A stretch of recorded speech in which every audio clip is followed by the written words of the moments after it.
8th Standard State Board. This is Science Lesson Chapter 3, Force and Pressure. Listen to this carefully.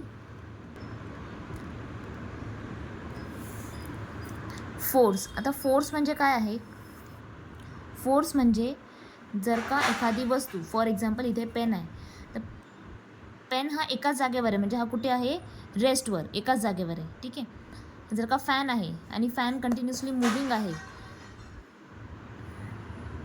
तर त्याला काय बोलणार? तो मोशनमध्ये आहे. ठीक आहे.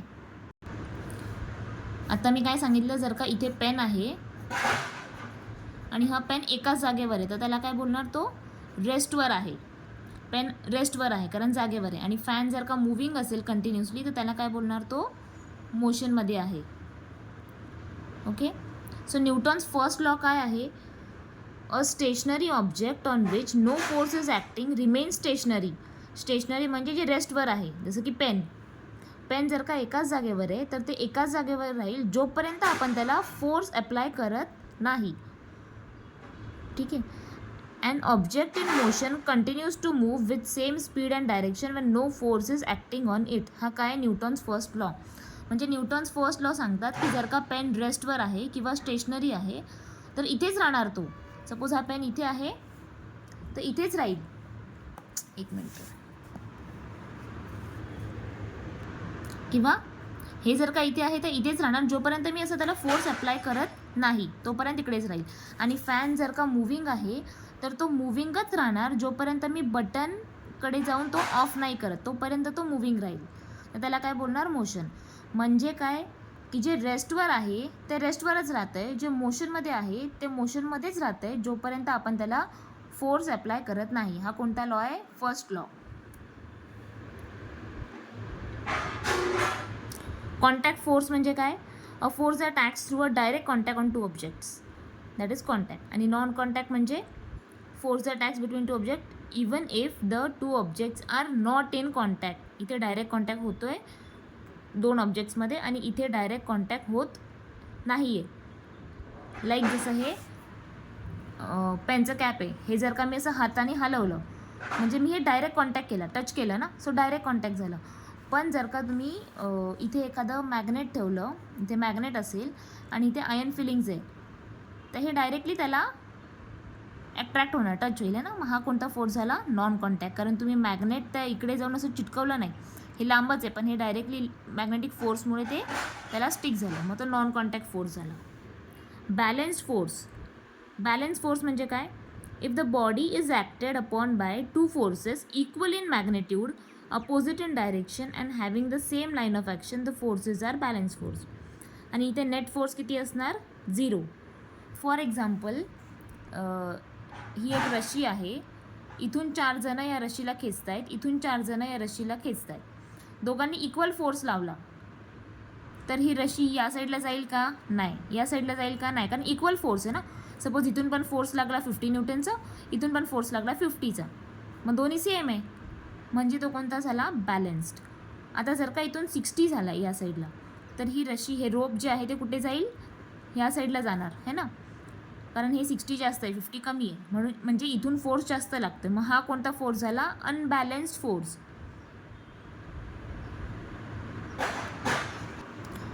नेक्स्ट आहे इनर्शिया.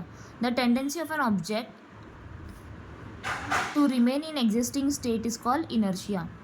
जसं याचं एक्झाम्पल मी दिलं, जे रेस्टवर आहे ते रेस्टवरच राहील, जे मोशनमध्ये आहे ते मोशनमध्ये राहील जोपर्यंत आपण एक्सटर्नल फोर्स नाही अप्लाय करतो, त्याला बोलणार इनर्शिया. हा पण इनर्शिया आहे, हा पण इनर्शिया आहे.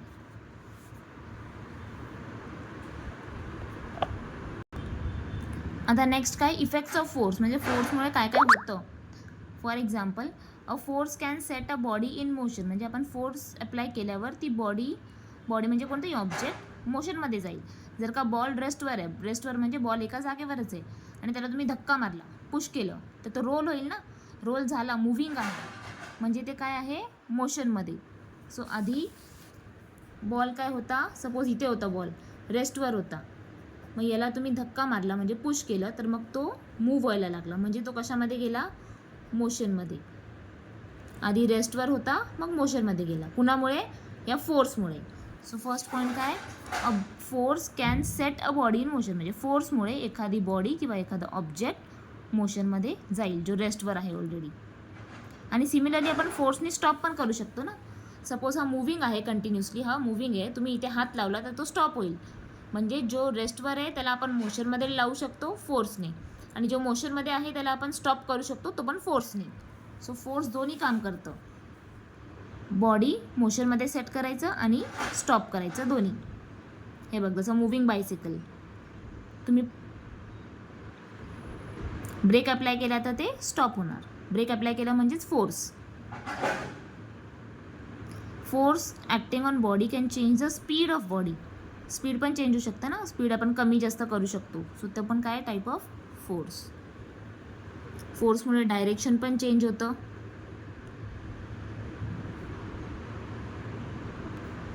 सो स्पीड डायरेक्शन दोन्ही फोर्समुळे चेंज होऊ शकतं. हे क्वेश्चन आन्सर करताना अजून डिटेलमध्ये सांगते. A force can change size and shape. Force can change size and shape of the body.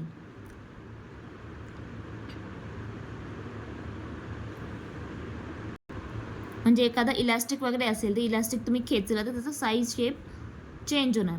Elastic किंवा रबर बँड, किंवा इथे रबर बॉलचं एक्झाम्पल दिलं आहे, तो पण केला तर त्याचा पण शेप चेंज होईल. आता फोर्स कळलं. Next pressure. प्रेशर काय आहे, a force exerted perpendicularly on unit area is called pressure. The SI unit of pressure is newton per metre square and it's called pascal. आता इथे इम्पॉर्टंट पॉईंट लक्षात घ्या. Force exerted perpendicularly on unit area. Force आणि म्हणजे pressure आणि एरियामध्ये inverse relation आहे. For example, हा एक स्क्रू आहे आणि हे वॉल आहे. हा स्क्रूचा हा पॉइंटेड पार्ट आहे आणि हा असा थोडा फ्लॅट आहे.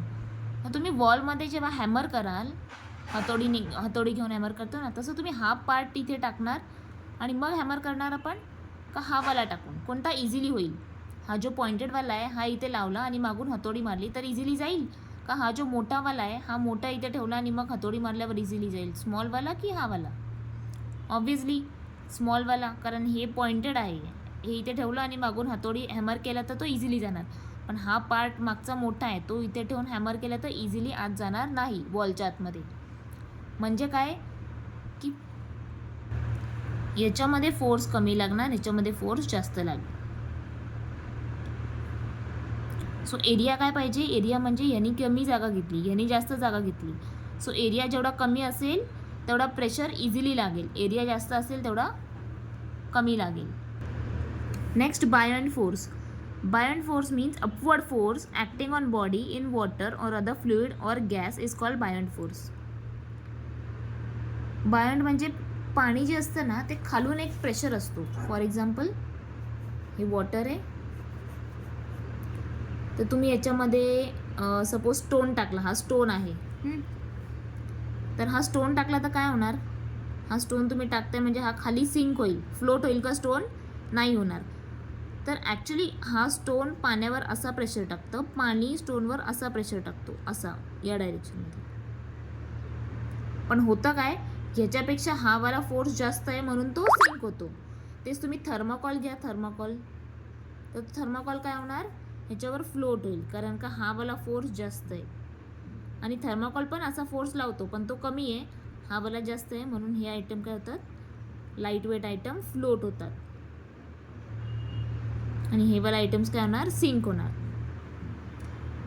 तर पाण्यामधून जो हा अपवर्ड फोर्स लागतो ना, हा अपवर्ड आहे ना, हा अपवर्ड फोर्सला काय बोलतात, बायंड फोर्स.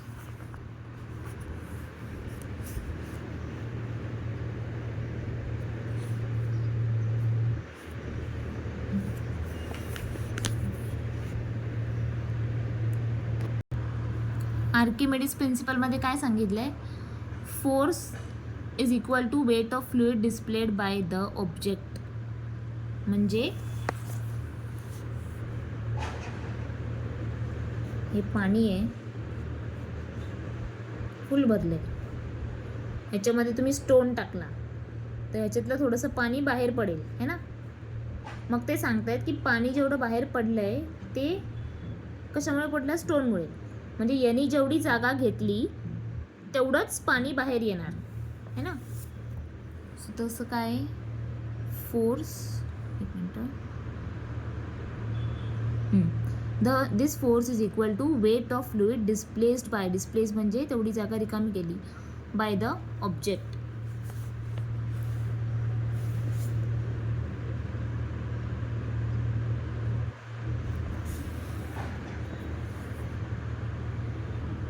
आता नेक्स्ट इम्पॉर्टंट फॉर्म्युला लर्न करायचा आहे, density is equal to mass upon volume. आणि relative density is equal to density of substance upon density of water. नेहमी लक्षात ठेवा, रिलेटिव्ह डेन्सिटी न्यूमरेटर, वरती कोणतं आहे सबस्टन्स, खाली कोणतं आहे वॉटर. म्हणजे जर का आता इथे मास दिलाय 350, व्हॉल्यूम दिलाय, डेन्सिटी फाइंड करायचं आहे. सो डेन्सिटीचा फॉर्म्युला काय आहे, डेन्सिटी इक्वल्स मास अपॉन व्हॉल्यूम. आपल्या आता क्वेश्चनमध्ये मास किती होतं 350. सो 350 डिवायडेड बाय 175, हे दोन्ही डिवाइड केलं तर मग आन्सर येईल. जे पण आन्सर असेल ते डेन्सिटी. डेन्सिटीचं युनिट काय असतं, kg पर मीटर क्यूब, kg पर मीटर क्यूब. सिमिलरली जर का आपल्याला मास माहीत नाही आहे, व्हॉल्यूम दिला आहे 190 आणि डेन्सिटी दिलं आहे 4. सो अगेन मासचा फॉर्म्युला, डेन्सिटीचा फॉर्म्युला काय आहे, D is equal to M upon V. पण जर का एम फाईंड करायचं आहे एम, तर हा व्ही इथे जाऊन मल्टिप्लाय होणार, म्हणजे एमचा फॉर्म्युला काय बनेल, D into V is equal to M. म्हणजे तुम्हाला डेन्सिटी फाईंड करायचे तर हा फॉर्म्युला येणार, मास फाईंड करायचे तर डेन्सिटी आणि व्हॉल्यूमला मल्टिप्लाय करायचे, आणि जर का व्हॉल्यूम फाईंड करायचे तर व्ही इकडे जाणार, डी इथे येणार. म्हणजे व्हॉल्यूमसाठी फॉर्म्युला काय बनेल, V is equal to M upon D. So या केसमध्ये काय होणार, मास फाईंड करायचं म्हणजे हे दोन्ही नंबर्स आपण मल्टिप्लाय करणार, म्हणजे आन्सर भेटेल मासमध्ये. मासचं युनिट काय असतं, kg.